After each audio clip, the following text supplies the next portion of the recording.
I was called to a certain island, one of the smaller islands in the group of Hebridean islands. This island, up until then, had not been visited by revival. And the stream of vital Christianity was running low. It was a communion season, and along with another minister, I was there to officiate. But oh, I found the going hard. It was almost impossible. The very powers of hell appeared to be let loose around us. And I felt bound. Ministers, have you ever felt like that? Bound. And suddenly, in that pulpit, I resolved to get in touch with the praying men of Barnabas.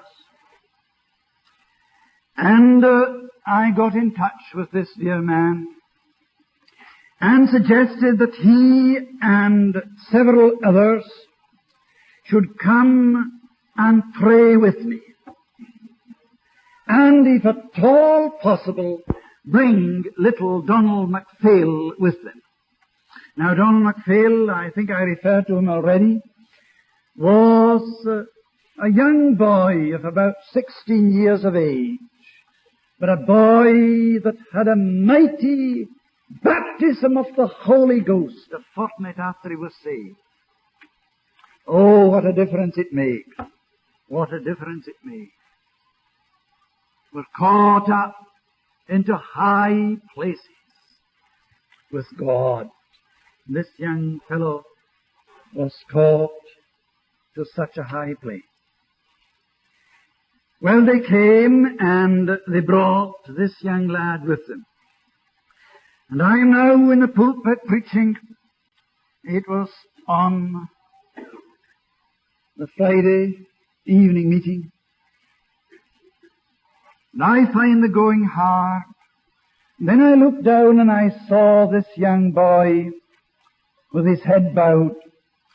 And I could see the tears wet on the floor. And I knew that that boy was nearer to God than I was. My dear people, we've got to be honest. We've got to be honest. And I stopped preaching.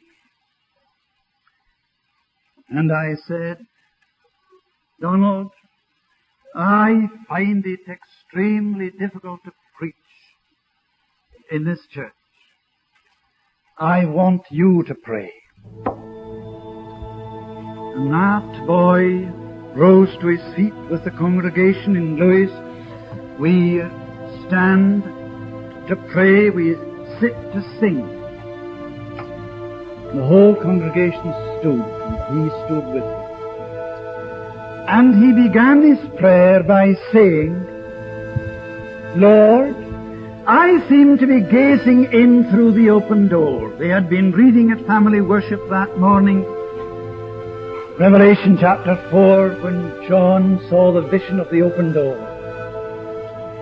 I seem to be gazing in through the open door, and I see the Lamb in the midst of the throne. What a vision!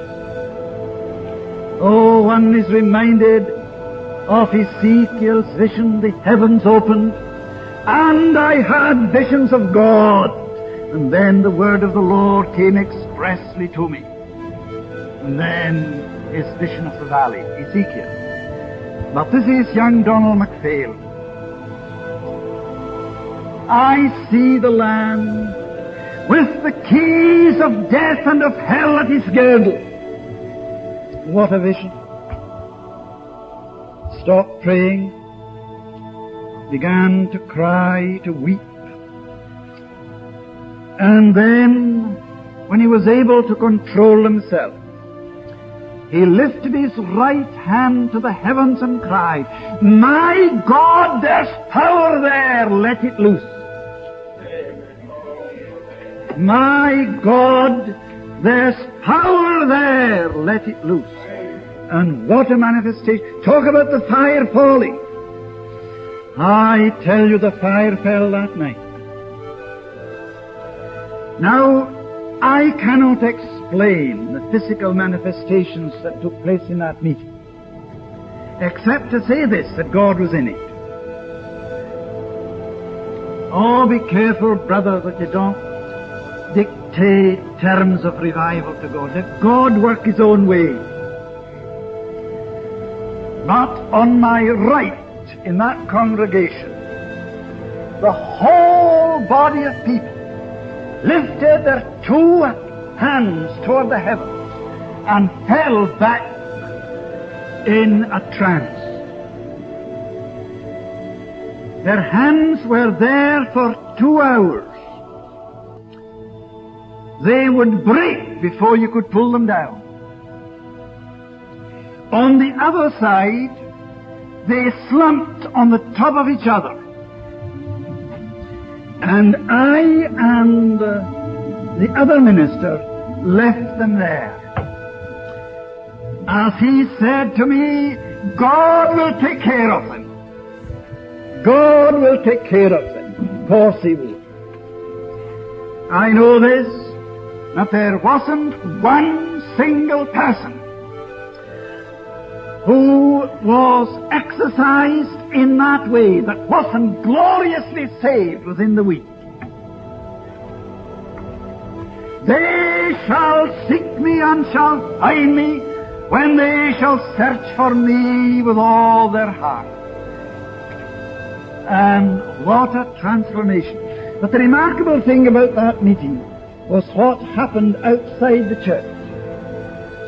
This again indicates God at work in a sovereign way. 5 miles away from the church, there was a village. There wasn't one single person from that village in the church that night. Not one single person. But when this remarkable manifestation took place in the church, the power of God swept through the village. Not a preacher, nothing organized. There wasn't a single house that hadn't a person saved. Now, my dear people, I can't explain this except to say God is sovereign. God is sovereign.